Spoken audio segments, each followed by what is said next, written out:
This channel does not promote any violent, harmful, or illegal activities. All content provided by this channel is meant for an educational purpose only.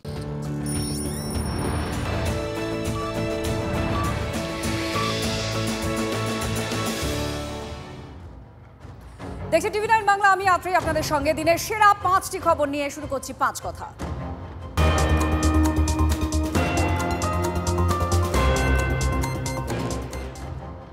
নাগরাঘাটে Khagen Murmu আর শঙ্কর ঘোষের উপরে হামলার প্রতিবাদ, বিক্ষোভ আর তাতে ধুমধুমার বেঁধে গেল। খড়গপুরে জেলা শাসকের অফিস ঘেরাও বিজেপির যে অভিযান, সেই অভিযানে পুলিশের সঙ্গে ব্যাপক ধস্তাধস্তি, গেটে উঠে বিক্ষোভ দেখাতে থাকেন বিজেপির কর্মীরা।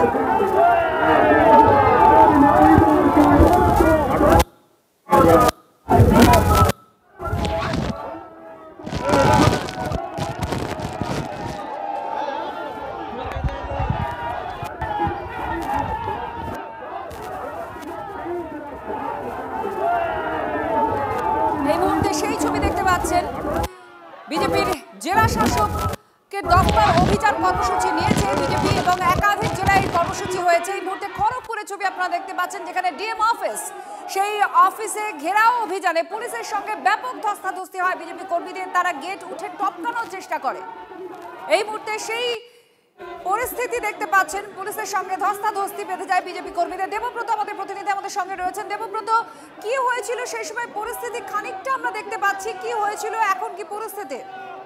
দেখো, প্রথমে বলে রাখি, এখন পরিস্থিতি পুরোপুরি শান্তই বলা যেতে পারে। যে মূলত ডিএম অফিসের সামনে, মেদিনীপুর শহরে যে জেলা শাসকের কার্যালয় রয়েছে, সেই জেলা শাসকের কার্যালয়ের সামনেই কিন্তু বিক্ষোভ ডেপুটেশন দিতে ছিল বিজেপি কর্মী সমর্থকরা। বিজেপি কর্মী সমর্থকরা যখন বিক্ষোভ ডেপুটেশন দেখাতে আসে, তখন ডিএম অফিসের যে গেট, সেই গেটে একরকম একদম গেটে উঠে গিয়ে তারা বিক্ষোভ দেখায়, গেট ভেঙে ফেলার চেষ্টা করে। যদিও পুলিশি ব্যবস্থা কঠোর ছিল, তার ফলে সাময়িকভাবে উত্তেজনার সৃষ্টি হলেও কিন্তু পরবর্তী ক্ষেত্রে পুরো পরিস্থিতি নিয়ন্ত্রণে আছে। এবং পরবর্তী ক্ষেত্রে যে ইতিমধ্যে একটি টিম কিন্তু জেলা শাসকের কার্যালয়ের ভেতরে গেছেন। তারা জেলা শাসকের ডেপুটেশন দেবেন এবং পুরো পরিস্থিতি নিয়ন্ত্রণে রেখেছে পুলিশ আধিকারিকরা। আচ্ছা, ধন্যবাদ দেবব্রত। সেই সময় পরিস্থিতির কথা আমাদের জানাচ্ছিলেন। এখন পরিস্থিতি শান্ত। এই মুহূর্তে সেই ছবি আপনাদের দেখাচ্ছি, যে ঘটনার প্রতিবাদে বিজেপি এই কর্মসূচি নিয়েছে, ডিএম অফিস ঘেরাও অভিযান।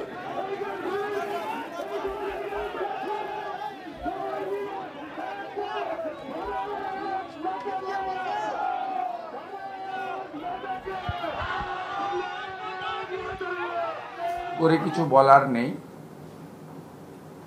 এই রাজ্যে school service commission, public service commission, police recruitment board, staff recruitment board এবং অন্যান্য যতগুলি আছে, কোঅপারেটিভ সার্ভিস কমিশন থেকে মিউনিসিপ্যাল সার্ভিস কমিশন, এদের ভয়াবহ চিত্রের কথা সবাই জানেন। নতুন পোস্ট তো ক্রিয়েশন দূরে থাকুক, বর্তমান সরকারের সময়কালে আগের অর্থমন্ত্রী, বর্তমান মুখ্যমন্ত্রীর অর্থনৈতিক উপদেষ্টা ডক্টর অমিত মিত্রর নেতৃত্বে 6 লক্ষ স্থায়ী পোস্টকে বিলুপ্ত করা হয়েছে। সবাই জানেন এগুলো। তাই এই রাজ্যে বাধ্য হয়ে শুধু রিড অ্যান্ড রাইট নয়, মাধ্যমিক, উচ্চ মাধ্যমিক, গ্র্যাজুয়েশন, এমনকি খুঁজলে MA পাসও হয়তো পাওয়া যাবে।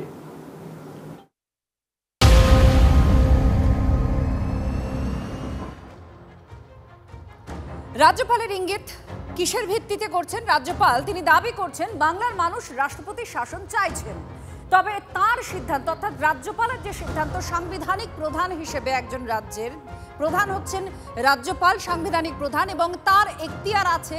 তার ভূমিকা কি একটা রাজ্যে যদি রাষ্ট্রপতি শাসন জারি করতে হয়, সেই পরিস্থিতির ক্ষেত্রে রাজ্যপালের কি ভূমিকা থাকে, সেটাও নিবন্ধ করা রয়েছে।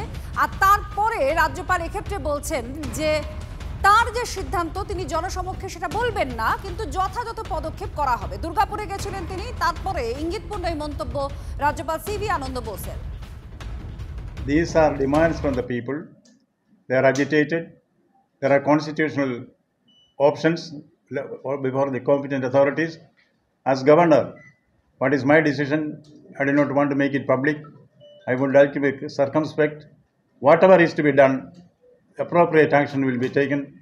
आवश्यक कार्यवाही जरूर करूंगा। রাজ্যপালের এই বক্তব্যের পর বিতর্ক তৈরি হয়েছে। শাসক দল, রাজ্যের এবং বিরোধী দল যারা আছে উভয় প্রতিক্রিয়া দিয়েছে, কিন্তু তার আগে ঠিক কি কি বিষয় এক্ষেত্রে খুব উল্লেখযোগ্য আমরা একটু জানার চেষ্টা করি। দীক্ষা আমাদের প্রতিনিধি আমাদের সঙ্গে সরাসরি রয়েছেন। দীক্ষা, রাজ্যপালের বিরুদ্ধে একাধিকবার এই রাজ্যের শাসক দল তারা বলেছেন যে রাজনৈতিক উদ্দেশ্য নিয়ে তিনি কথা বলেন, এবং এর আগেও এইরকম দাবি উঠে এসেছে রাজভবন থেকে। আবার এই দাবি, সেক্ষেত্রে ঠিক কি প্রতিক্রিয়া উঠে আসছে সব স্তরে, আর কেন বলছেন রাজ্যপাল যে এই পরিস্থিতি রাজ্যের মানুষ চাইছেন যে রাষ্ট্রপতি শাসন জারি হোক? দেখো, আমরা যদি এই রাজ্যপালের সময়সীমা দেখে থাকি, তার মধ্যে বেশ কিছু ঘটনা ঘটেছে, যেখানে নির্যাতনের মতন ঘটনা ঘটেছে। মালদার কালিয়াচক থেকে শুরু করে বিভিন্ন জায়গায় যখন নির্যাতনের ঘটনা ঘটেছে, সেখানে রাজ্যপাল নিজে ছুটে গিয়েছেন এবং সেখানে গিয়ে তিনি বারবারই তাদের সঙ্গে, পরিবারের সঙ্গে কথা বলেছেন এবং সেই রিপোর্ট কিন্তু যখনই তিনি দিল্লিতে গিয়ে স্বরাষ্ট্র দপ্তরে গিয়ে সেই রিপোর্ট জমা করেছেন। এবারে রাজ্যপাল ছিলেন বাইরে এবং সেখান থেকে তিনি সরাসরি কলকাতা বিমানবন্দরে এসেই তিনি সড়কপথে চলে গিয়েছিলেন দুর্গাপুরের যে নির্যাতিতা তার সঙ্গে কথা বলতে, এবং কথা বলার পরে তিনি যেটা বলেছেন যে এ রাজ্যে মেয়েরা সুরক্ষিত যে রয়েছে সেটার বলা যাচ্ছে না। অর্থাৎ বারবার যে একাধিক রকমের ঘটনা, আরজিকর আমরা গত বছর দেখেছিলাম, আরজিকরের ঘটনা উত্তাল হয়ে উঠেছিল, তারপরে এরকম বারবার বিভিন্ন জায়গায় মেয়েদের উপর, নাবালিকা থেকে শুরু করে বিভিন্ন জায়গায়, এমনকি ইনস্টিটিউশনের ভেতরেও যৌন নির্যাতন বা ধর্ষণের মতো ঘটনা ঘটেছে। সেই জায়গায় দাঁড়িয়ে রাজ্যপাল কাছে বিরোধীরা, বিশেষ করে আমি যদি বলে থাকি বিজেপির তরফ থেকে বারবার বলা হয়েছে যে এ রাজ্যে রাষ্ট্রপতি শাসনের দরকার রয়েছে, কিন্তু রাজ্যপাল তখনও পর্যন্ত কখনো কিন্তু আমরা জানি না যে সুপারিশ করেছেন যে এখানে রাষ্ট্রপতির শাসন জারি করা হোক। কিন্তু এবারে রাজ্যপাল দুর্গাপুরে গিয়ে যে ইঙ্গিতপূর্ণ কথাটা বলে এসছে যে আর বলা যাচ্ছে না, অর্থাৎ বারবার যে এই ঘটনা ঘটে চলেছে, ফলে আর বলা যাচ্ছে না মেয়েরা এখানে সুরক্ষিত, ফলে তার পক্ষে যে তিনি যে আবার রাষ্ট্রপতি যে কাছে বা তিনি যে এমএইচ, অর্থাৎ রাজ্যপালের যে বক্তব্য যে রাজ্যের মানুষ রাষ্ট্রপতি শাসন চাইছেন, এটা রাজ্যপাল দাবি করছেন। সে প্রেক্ষিতে দাঁড়িয়ে এবার তৃণমূলের বক্তব্য, রাজ্যের শাসক দলের প্রতিক্রিয়া আপনাদের শোনাবো, শুনুন। দেশ মন্ত্রকের অধীনে থাকা একটি বিশ্ববিদ্যালয়, সেখানে যৌন নির্যাতন হচ্ছে, নিগ্রহ হচ্ছে দিল্লির বুকে। বিজেপির রোল, মহিলা কমিশনের রোল কোথায়? বিজেপির নেতাদের টুইট কোথায়? যারা বড় বড় জ্ঞানের বুলি দিচ্ছেন, শুনে রাখুন কান খোলা করে। রাষ্ট্রপতি শাসন জারি করে যদি ভোট করার চেষ্টা করা হয়, বাংলার মানুষ মমতা বন্দ্যোপাধ্যায়ের পাশে ছিল, আছে, আগামী দিনও থাকবে। সর্বশক্তি দিয়ে অসভ্যতা বাংলার মানুষ রুখবে। রাষ্ট্রপতি শাসন যদি জারি করার মুরত থাকে, করে দেখা, 2/3 মেজরিটি লাগে পার্লামেন্টে। বিজেপির হাতে সেটা নেই, তাই জানে ওরা মানুষের ভোটে জিতবে না, তাই ব্যাকডোর দিয়ে কখনো 356 রাষ্ট্রপতি শাসনের জিগির, আবার কখনো ল অ্যান্ড অর্ডারকে নষ্ট করে দেওয়া, এই ধরনের কন্টিনিউয়াস প্রসেস বাংলার মানুষ বরদাস্ত করবে না। রাজ্যপালকে এই ভ্রমণ বন্ধ করা, উপদ্রুত অঞ্চলে ভ্রমণ, উপদ্রুত অঞ্চল দর্শন বন্ধ করা হোক।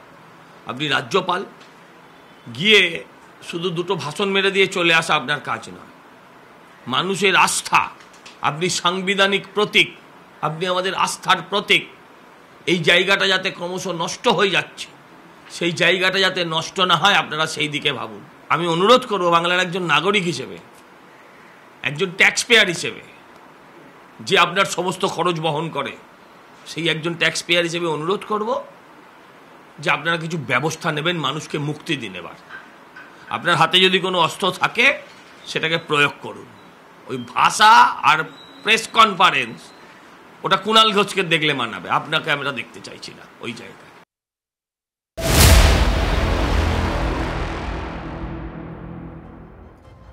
নির্যাতিতার সঙ্গে ফোনে কথা ওড়িশার মুখ্যমন্ত্রী। নির্যাতিতা যাতে বিচার পান সেজন্য সব স্তরে চাপ সৃষ্টি করা হবে বলে তিনি আশ্বস্ত করেছেন। মোহন চরণ মাঝি ওড়িশার মুখ্যমন্ত্রী, তিনি ফোন করেছিলেন। আর এই প্রেক্ষাপটে দুর্গাপুরে পৌঁছই ওড়িশা সরকারের 3 সদস্যের একটি প্রতিনিধি দল। নির্যাতিতার সঙ্গে তারা কথা বলেন।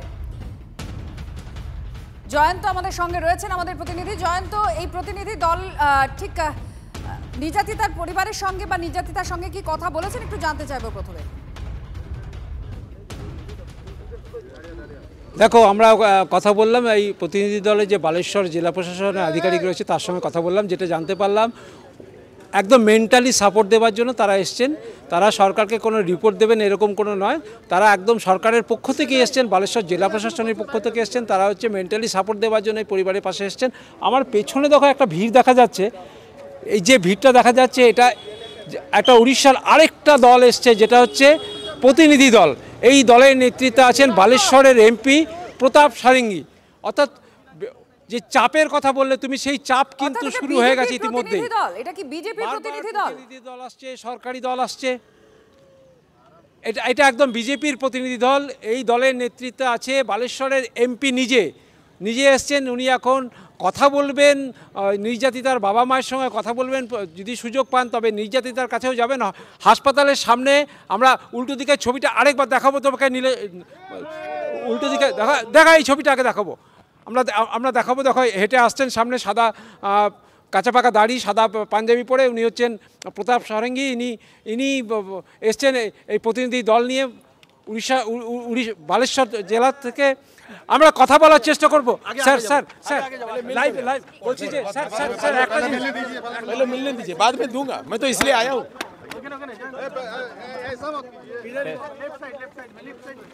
আপনারা দেখছেন এই মুহূর্তে বিজেপির একটি প্রতিনিধি দল, যার মধ্যে সাংসদ আছেন বিজেপির ওড়িশা। जब तक नहीं देखता हूँ नहीं बोलूंगा। आप अंदर तो जा नहीं पाएंगे, अंदर जाना नहीं दे रहा हूँ।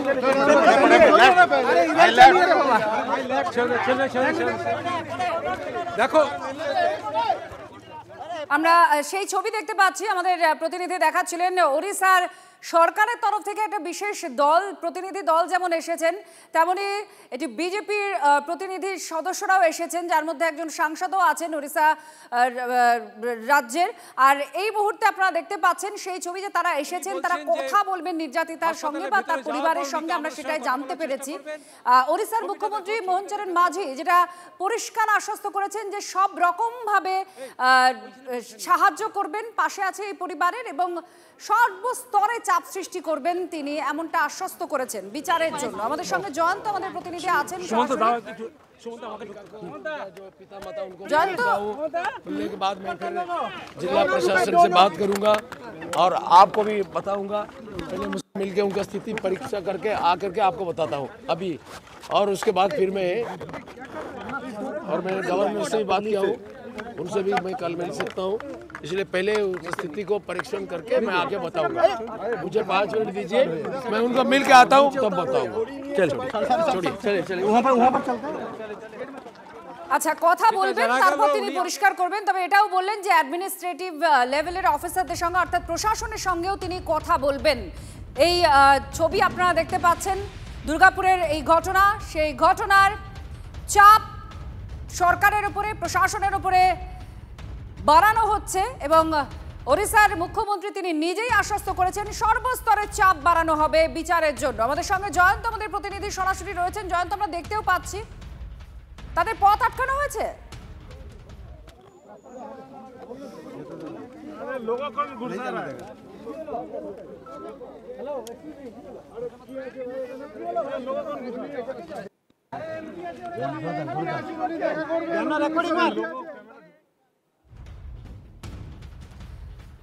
গার্ড রেলের সামনে তারা আটকে পড়েছেন, কথোপকথন হচ্ছে, এটা নিরাপত্তা রক্ষীদের সঙ্গে কথা বলছেন।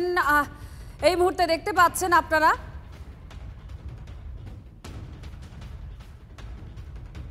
প্রতাপ সারেঙ্গী তিনি সাংসদ বিজেপির, এবং তার নেতৃত্বে এই দল এসেছে। তারা প্রশাসনের সঙ্গেও কথা বলবেন এবং পরিবারের সঙ্গেও কথা বলবেন, এমনটা জানাচ্ছেন প্রতাপ সারেঙ্গী।